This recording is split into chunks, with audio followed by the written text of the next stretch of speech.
Welcome, my friend. Come in and make yourself comfortable by the fire. I'm embarrassed that my butler wasn't able to meet you at the gate.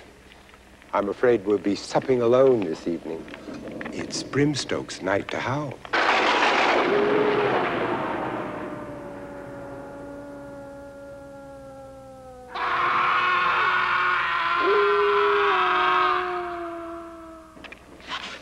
Please forgive the minor theatrics. I simply can't resist a good scare. Frankly, my friend, these affected atmospherics, as startling as they can be, grow rather pale in the light of the story I am about to reveal. You have asked for the truth about Dracula, the monster most feared, whose restless soul has haunted generations. I must warn you, however, the truth about Dracula, about Vlad the Impaler, the great undead, is not for the timid. But my manners. Apologies, dear friend. Something to relieve a parched throat, perhaps. White? Red? Good.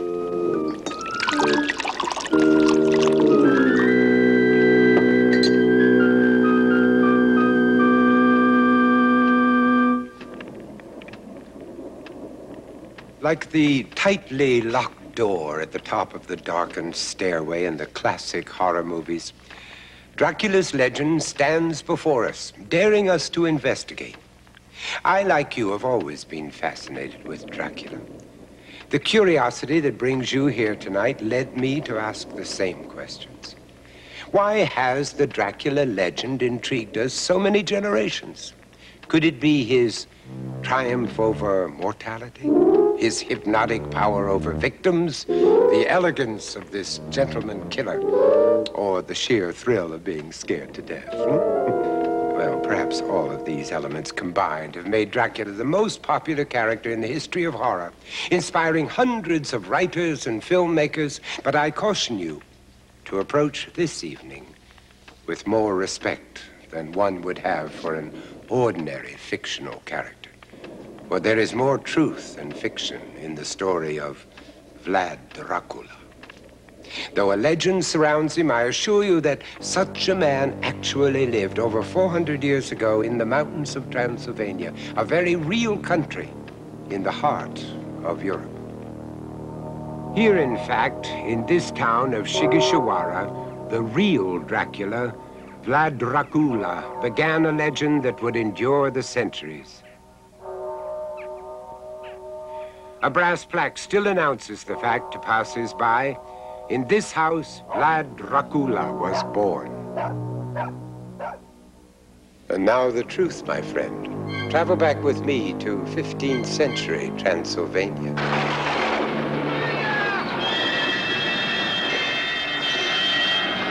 Those were turbulent times for Transylvania and for its neighboring region, Wallachia, which was ruled by Dracul, the father of Dracula. It was the height of the bloody and brutal holy wars, and the Islamic Turks had sworn to wipe out Christianity. This made the Turks mortal enemies of Vlad's people.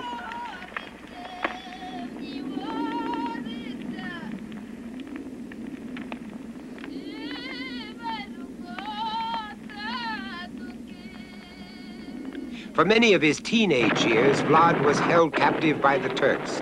When his father was murdered by dissenters in his own country, young Vlad, less than 20 years old, escaped and joined troops on a crusade against his enemies.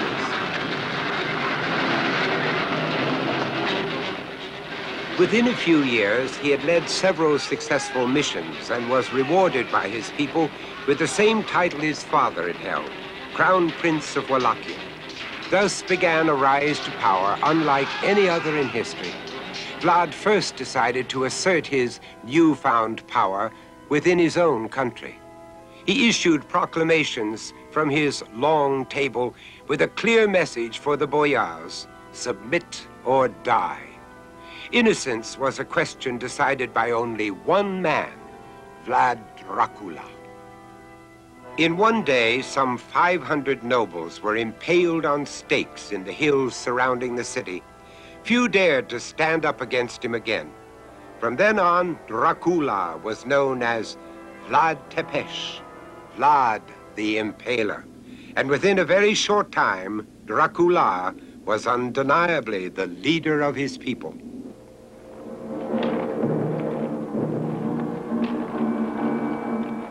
Secure in his own region, Dracula now turned towards Transylvania with an army 20,000 strong. The warning sounds were sent out. Vlad Tepes is coming. Vlad the Impaler is on the attack.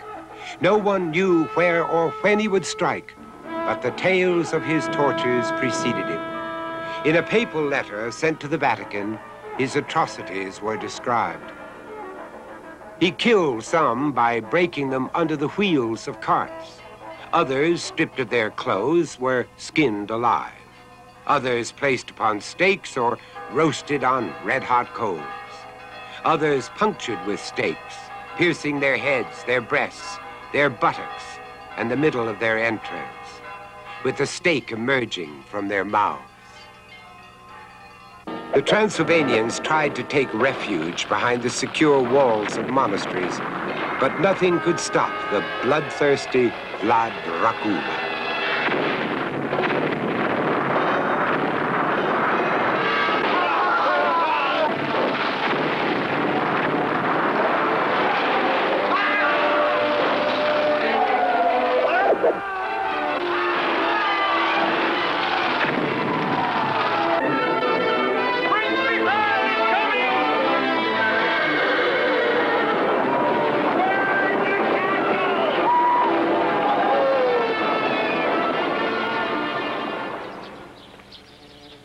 It was during this time that this famous scene occurred, with Vlad dining at a table amongst the impaled bodies of his countless victims.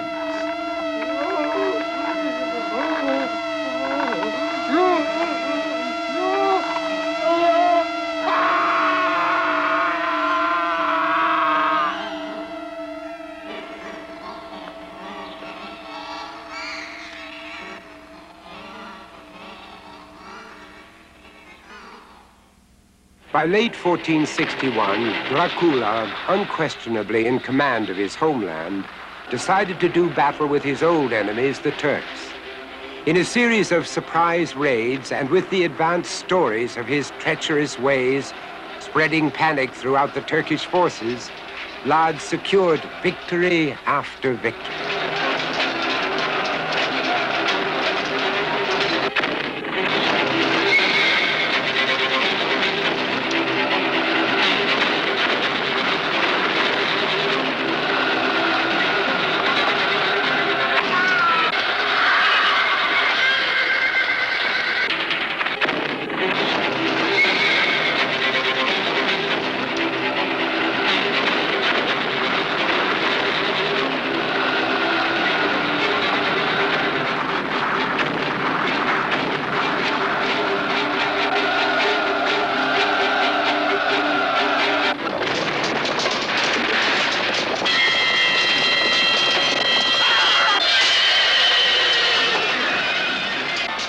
Within an amazingly short period of time, he had achieved the impossible.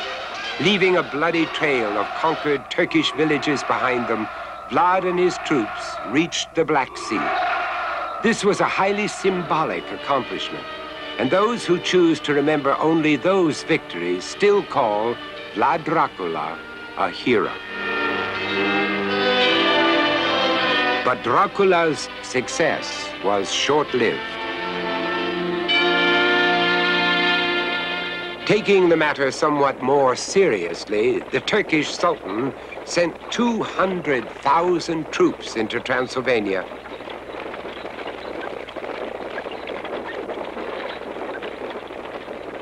Against these odds, Dracula was forced to retreat towards Wallachia. He had no choice but to return to his castle, but Vlad wasn't alone. The Sultan sent a battery of troops after him, and Dracula's mighty castle was destroyed.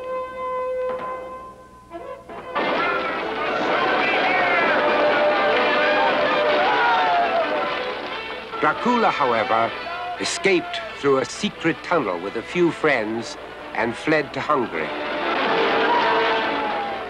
12 years later, Vlad Dracula was finally killed by the Turks at this spot, Snagov. The Sultan ordered that Vlad's head be returned to him as proof of his demise. The monks at Snagov buried Dracula's headless body in their monastery. Some say he lives on. Truthfully, I am appalled at the treatment dealt him at the hands of today's Western culture. It must sadden him to be reduced to a mathematical puppet for preschoolers, a gaudy waxen caricature in cheap chambers of horrors. Why, his name has even been associated with a sugar-saturated breakfast cereal. This is an insult to Vlad the Impaler, hero to his people, and the very image of Satan to his enemies. The true, terrifying history of Dracula is found in no less a shrine than the British Museum. This in itself stands as a tribute to this master politician, statesman, warrior, and all-round benevolent dictator. Of course, every head of state has been prone to excess, and every head of state has his own peculiar tastes, whether for jelly beans, peanuts, or blood. 400 years after his death, Dracula found new life. It was Bram Stoker, an Irish novelist, who first introduced the Dracula legend to English literature. His research into the historical Vlad Dracula was painstaking, if you'll permit the pun. It was Stoker who changed Vlad from a bloodthirsty prince to a bloodthirsty vampire. Listen to Stoker's vivid description of a first meeting with the Count in his 1897 novel, Dracula. The driver suddenly turned down a narrow road, which turned sharply to the right. Soon we were hemmed in with trees, which in places arched right over the roadway, till we passed as though through a tunnel. Just then, the moon, sailing through the black clouds, appeared behind the jagged crest of a beetling, pine-clad rock. And by its light, I saw around us a ring of wolves with white teeth and lolling red tongues, with long, sinewy limbs and shaggy hair. All at once, the wolves began to howl. The horses jumped about and reared, and we kept on ascending. Suddenly, I was conscious of the fact that the driver was in the act of pulling up the horses in the courtyard of a vast, ruined castle, from whose tall black windows came no ray of light. What kind of a place had I come to? And among what kind of people? I heard a heavy step approaching behind the great door and saw through the chinks the gleam of a coming light. Then there was the sound of rattling chains and the clanking of massive bolts drawn back. A key was turned with the loud grating noise of long disuse, and the great door swung back. Within stood a tall old man, clad in black from head to foot, without a single speck of color about him anywhere. The old man motioned me in with his right hand with a courtly gesture, saying in excellent English, but with a strange intonation, "Welcome to my house. Enter freely and of your own will." He made no motion of stepping to meet me, but stood like a statue, as though his gesture of welcome had fixed him into stone. The instant, however, that I had stepped over the threshold, he moved impulsively forward. I said interrogatively, "Count Dracula?" He bowed in a courtly gesture as he replied, "I am Dracula. I bid you welcome.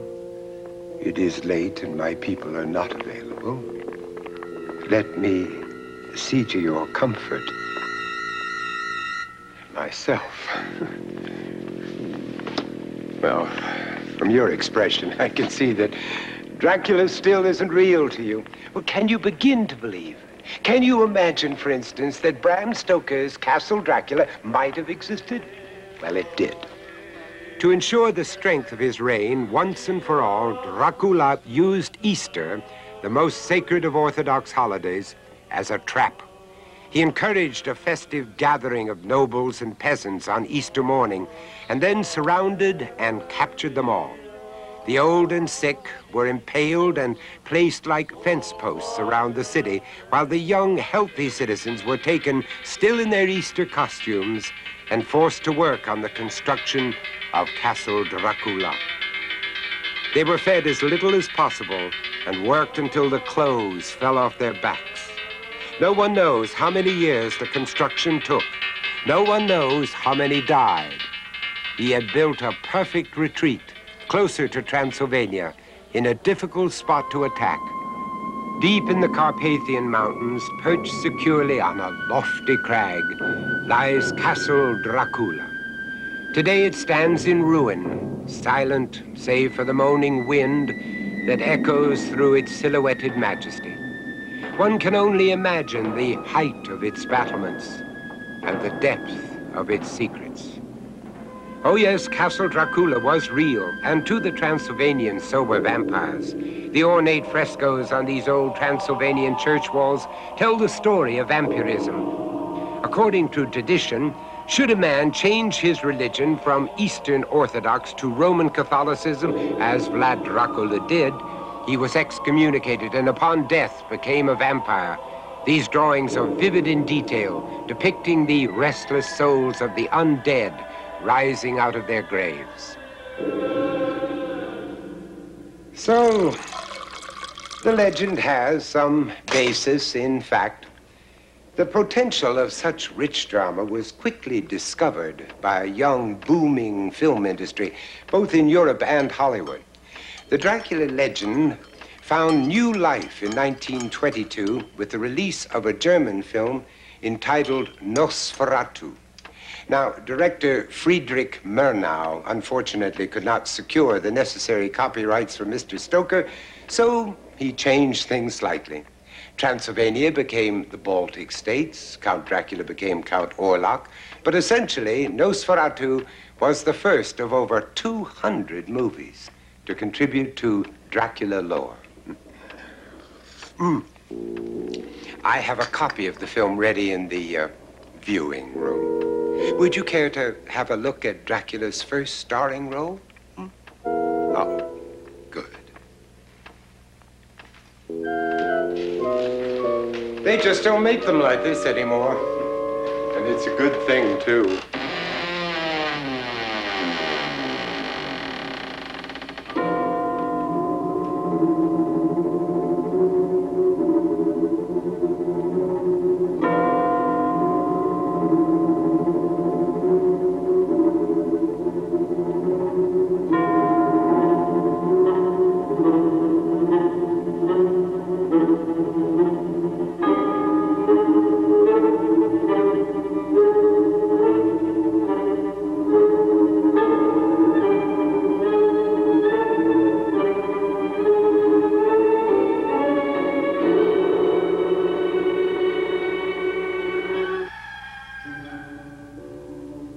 The actor is Max Schreck.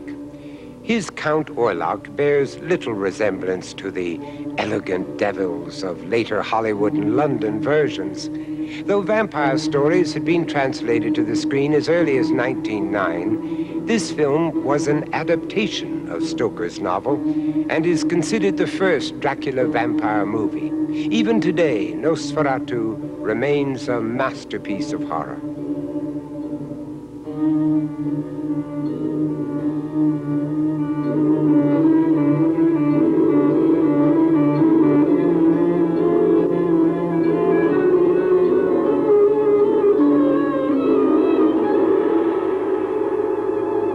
I just love a good romance. Kind of brings a lump to the throat, doesn't it?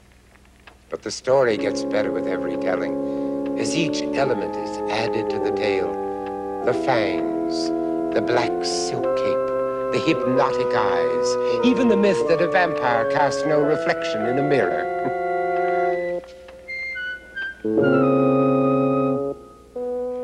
The vampire Dracula is a development of the ancient legends, and it's surprising how many similarities exist between the blood-sucking undead of Dracula's time and the modern fictionalized vampire of today. There are the common, well-known myths, of course. Should one wish to remain totally prepared in case of vampire attack, I have assembled a small vampire emergency kit. Oh, yeah. Here is the first item, garlic. And pungent it is. The mere presence of this deliciously smelly herb will keep away the vampire, and for that matter, anyone else except a very dedicated apprentice chef. Now, the Transylvanians used to smear the fresh-cut cloves of garlic about their doorways and window sashes. The cross, of course, has always been the absolute power over vampires. Its shape has defended many a film star from the fangs of Dracula. And here is the traditional wooden stake. Though it may seem to be a movie cliche, the wooden stake has more than a literary association with vampires, as I will later explain. Now, here are two tiny little bandages, just the right size. Guess you know what they're for. Now, this is something you may not have seen. It is a small replica of a tawaka. The real thing is much bigger, of course, and when struck, the very sound of it scares off every vampire within hearing distance. Now, I'm no expert, of course, so perhaps a proper demonstration would be in order. In Romania, the sounding of the tawaka is a ritual performed by the priests several times each day.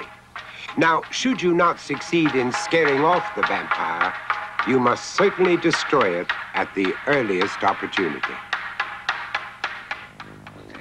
There are specific instructions as to how to accomplish this. They are given in Romanian, so please allow me to translate. We bury the vampires away outside the village, up in the mountains by themselves, or at a crossroads far away from here. Nobody is safe from the vampire. So whenever strange things happen, you suspect right away that it's a vampire. The first thing to do is to go out and look at the graves in the cemetery. You look for freshly turned dirt or some other sign that a grave has been disturbed. You have to do this during the day. Vampires aren't dangerous during the day, only at night. That's when they come out to suck people's blood and make them sick and put a curse on people. So you go out to the cemetery in the daytime. If you see signs, you have to open up the grave and kill them. In some places, they kill a vampire by cutting off its head. The surest way to kill a vampire is by driving a stake through his heart. The stake has to be driven right through the vampire's body into the ground. But if you don't find him and kill him, he remains undead. Vampires are no quaint legend. Nor is Dracula a theatrical character created through actors and special effects. No. He is terribly real. Certainly, Hollywood has contributed much to the Western image of the Count. Many great men have played Dracula on the stage and screen. Most of them were my friends, though I somehow never had the opportunity to play the King of Evil. Maybe it's just as well. There are many classic film portrayals which have mixed fact with fantasy to create the popular image of Count Dracula.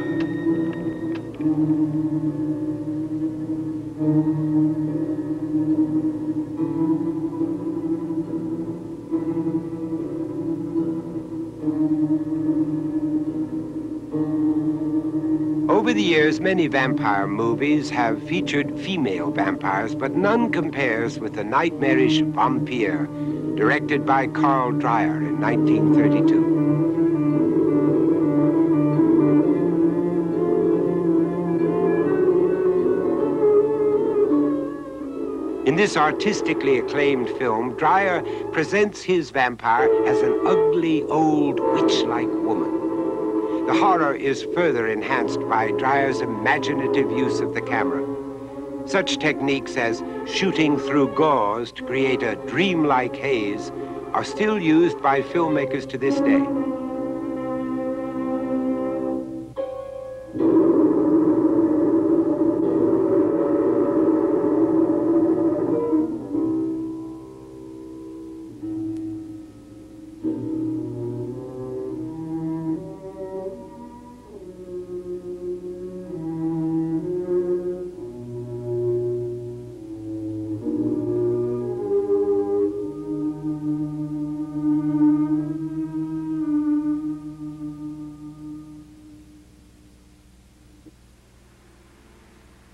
This 1936 Dracula sequel, Mark of the Vampire, incorporated all the classic elements: the spooky castle, the cobwebs, the dim candlelight, the eerie music, the pretty young girl, and of course, the most famous of all the Hollywood Draculas, Bela Lugosi. By day, the vampires must return to the ground in which they were buried, or else find shelter in some accursed retreat. It is then they are powerless. Then we must leave at daybreak. It's our chance to get away from here. What? And leave these monsters here to continue their work of destruction? It would be cowardice. What else is there to do? Search for them. Find their corpse-like bodies. It is in that state, and that state only, they can be destroyed. Their heads must be severed with one clean stroke and a sprig of bat thorn placed within the gaping wound. They would be crazy to attempt what you are planning. I'll never do it. Never. In the morning we're leaving. I agree with you. Mark of the Vampire starred some very famous actors. Yes, that is Lionel Barrymore. In 3 hours, it will be daylight. Thank heaven the house is well protected for the night.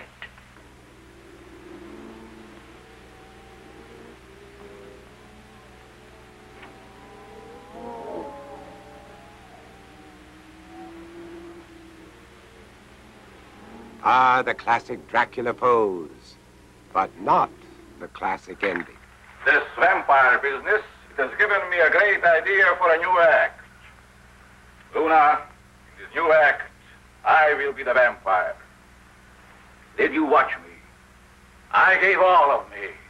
I was greater than any real vampire. Sure. But get off your makeup. Yes, and help me with some of this packing. They have to shove this blinky job onto me. As the film industry progressed, so did the vampire story. In this 1943 production, Return of the Vampire, Bela Lugosi played a vampire who had been buried in London and was brought back to life by a World War II air raid. There's a blasted spike sticking out of his chest. You know, it ain't right for a man to be buried decent and proper like, and then go and get hurt by a blooming bomb splint. That spike's got to come out before we bury him again.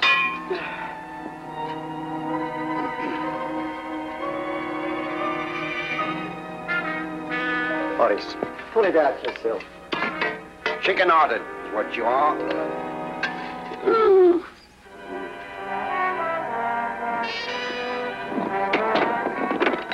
Oh. What's that? Come on, Horace. Let's bury him and get it over with. With his lifelong servant, a werewolf named Andreas, Lugosi plotted his steps towards immortality. Lady Jane Ainsley and Professor Walter Saunders imprisoned me, deprived me of life for the past 23 years. It was my curse. Posing as an escaped German doctor, the vampire chose his victim carefully. Lady Jane. How will you do it, Master? Through those she loves the most. Come, Andreas. I must find a new resting place. There you will bring the coffin with my native soil. And then, Andreas, I have other plans. And, well, you can guess the rest. I've seen sick men before. Now, I know about men. Perhaps the most unwilling vampire in film history was John Beale as Dr. Beecher in the 1957 movie simply entitled The Vampire. You told me yourself these pills were from vampire bats. Exactly, but Paul, that doesn't make you another Dracula. You found a strong suggestive influence there, that's all. You think so? It's my opinion you need a complete rest. Well, you're wrong, Will. Look, Paul, people depend on you here. I don't want to see you destroy your life. It's a useful life, Paul. I don't want to see you destroy it over an hallucination like this. No hallucination. But suppose it is. Look, suppose you confess to that killing last night. Paul, you'll never be able to pick up your work here again. It's a small town, Paul. It's a small town. People... Delving into the world of science fiction rather than straight horror, The Vampire tells the story of a doctor who unintentionally takes vampire pills. 11? Yeah, that seems to be the hour. That's as long as I can go without the pills. Now, nonsense. All right, Paul, I'll keep you from taking the pills. Now, you can trust me. I'll stay with you until 11 o'clock. So I'm right. There is a killer. How'd he do it? Well, it seems that this maniac extracts a small amount of blood from his victims' throats. And then, because he carries the disease virus in his saliva, he transmits it to them. But for some reason, he remains immune himself. Oh, come on, Will. Help me. I gotta have him. I can't do it. I can't wait like this. Can't you see what's happening to me? I can't see any different except your state of mind. Now, try to bear it just a little longer. Oh, I can't. You gotta help me. Look, I'm going to give you the sedative, Paul, in just a few minutes. I need it now. Please. Please. Oh, please. Doomed to taking lives by night and saving them by day. Ah, the dramatic irony. Having accidentally attained immortality, this pathetic character wants more than anything to die and to end his nightmare.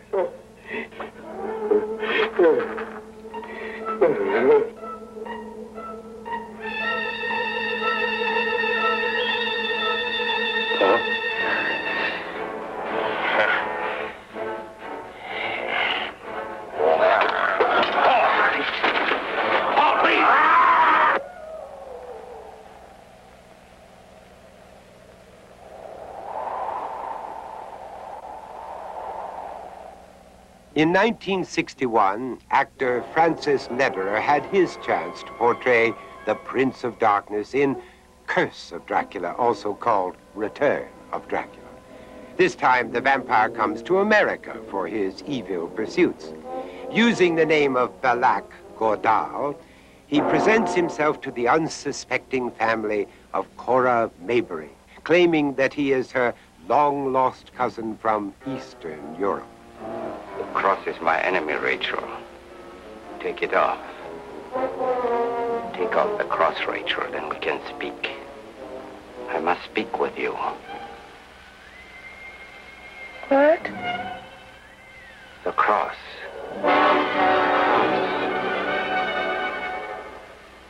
You will do as I say.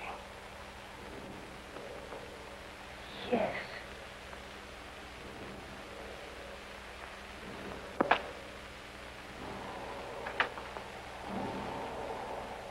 Obviously influenced by Bela Lugosi, Lederer is careful not to carry the resemblance too far, choosing a simple, dark business suit for his vampire attire. Are you afraid? No. I bring you the darkness of centuries past and centuries to come. Eternal life and eternal death. Now do you fear?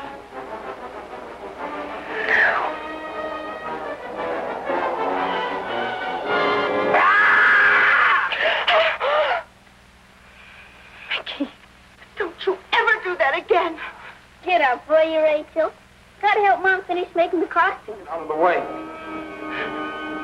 No. No, you must listen to me. You must listen to what I say. You shall not leave. You are bound to me. You shall die as you are bidden to die. Get out of the way!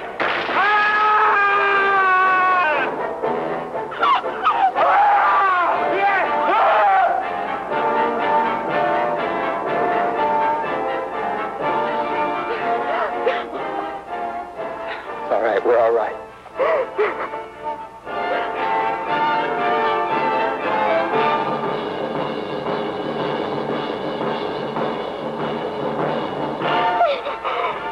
Don't look, honey. He's gone.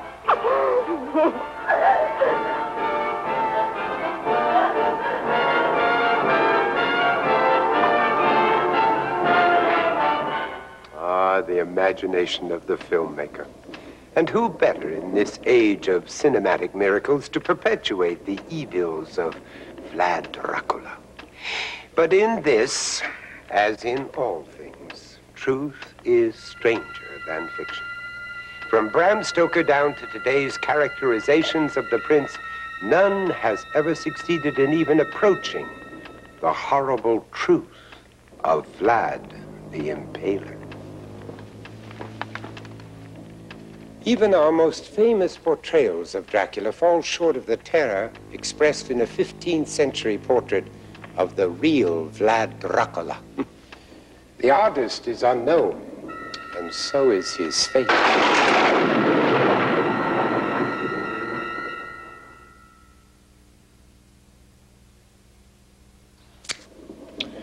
Now you know what captured Bram Stoker's imagination.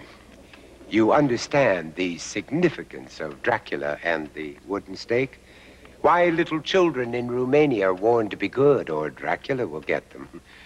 Much more influential than the threat that Santa might not bring a gift, don't you think?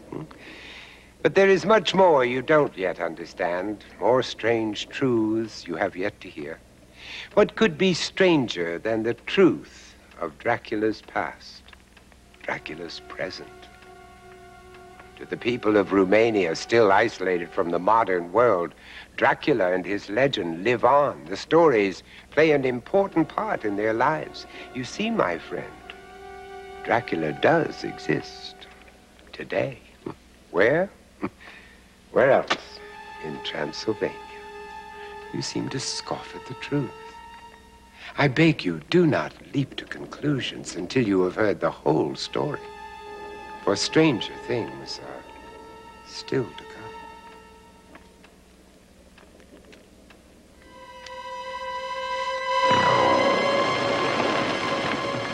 Come to a remote village in the Carpathian Mountains of Transylvania. Not 15th century Transylvania, when Vlad Dracula led his bloodthirsty raids, but Transylvania today, where his legend still lives on.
Here, a man has died.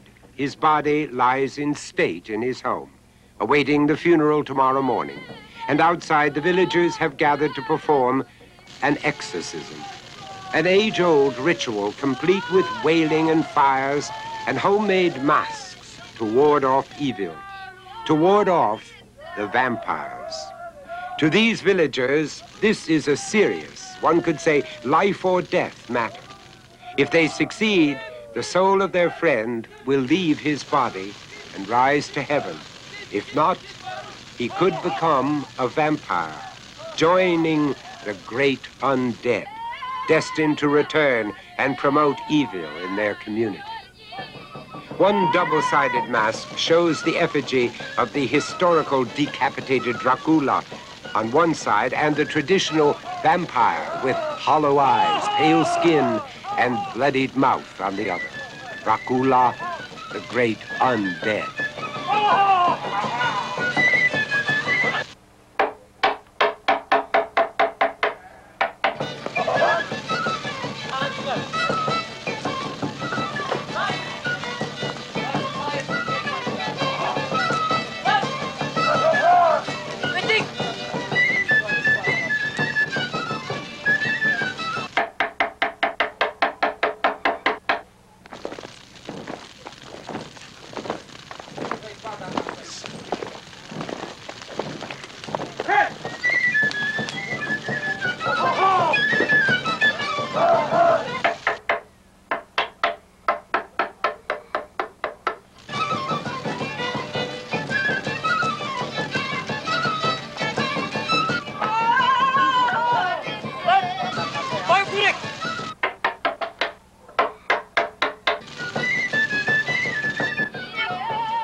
By the first light of morning, fear dwindles, but not precaution.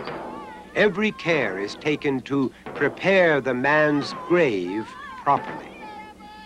In the graveyard, markers tell the story of how others in the village died. Here we see how this shepherd was murdered and then decapitated so that the victim could never come back to haunt his murderer. Such traditions still prevail. To these people, there is no greater fear than the fear of the undead returning. A hole is cut in the sheet covering the corpse. The lid of the wedge-shaped coffin is carefully laid on top, but no nails hold it in place. The grave is shallow.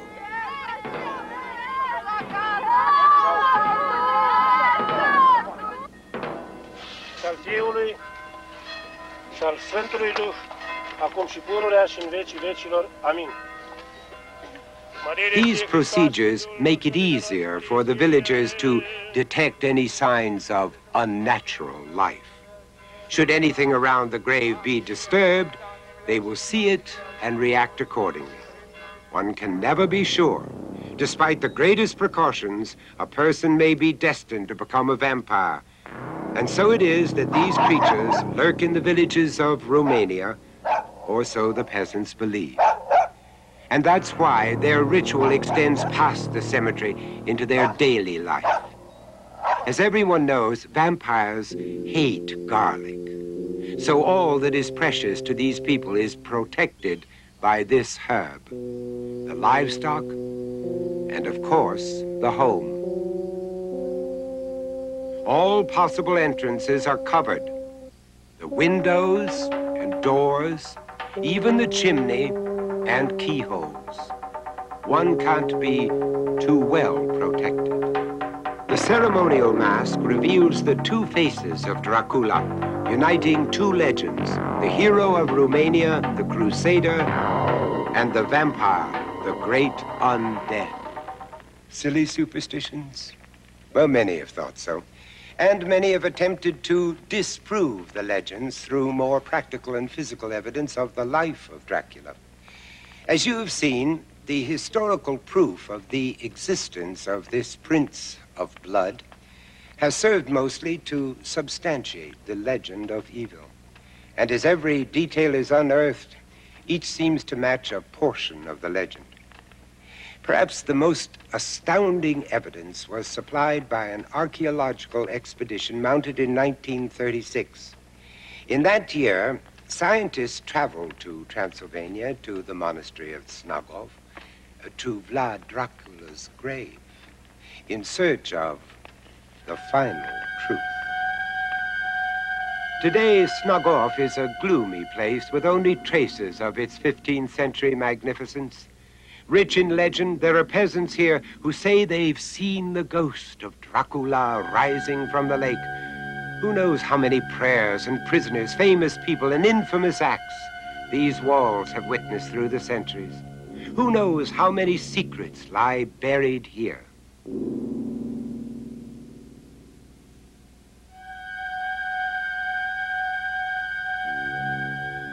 Professor Dino Rossetti was among the scientists who made that pilgrimage in 1936 here to Snogov.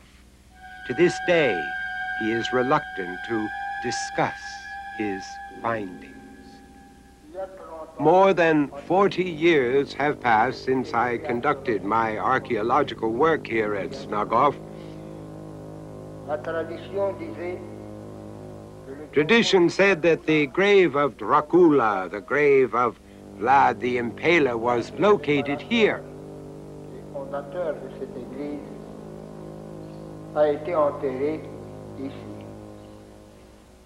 Here in this part of the monastery, I had the opportunity to examine the grave.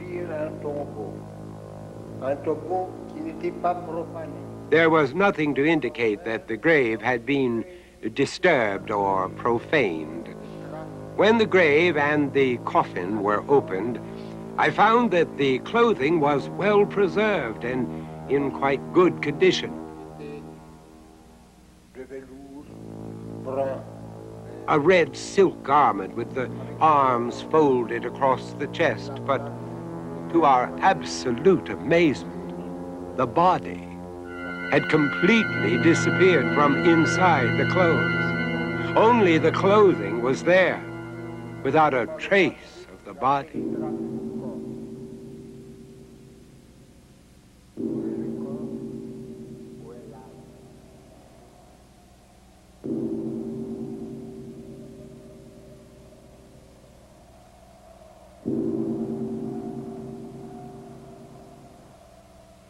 Where is the body of Dracula? The body of the Impaler? The body of the great undead?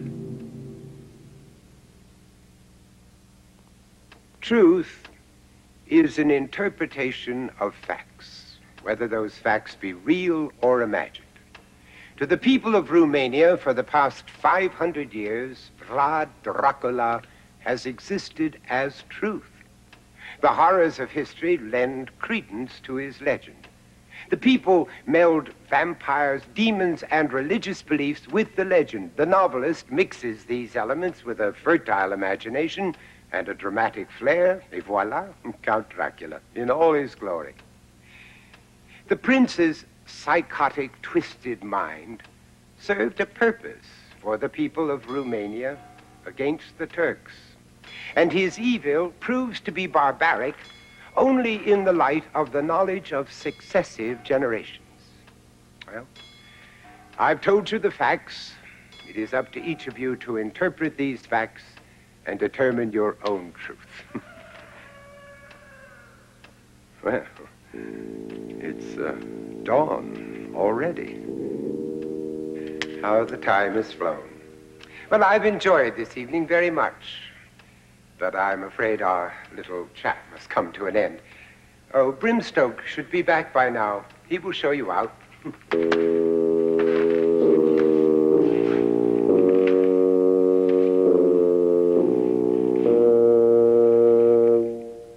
Good morning.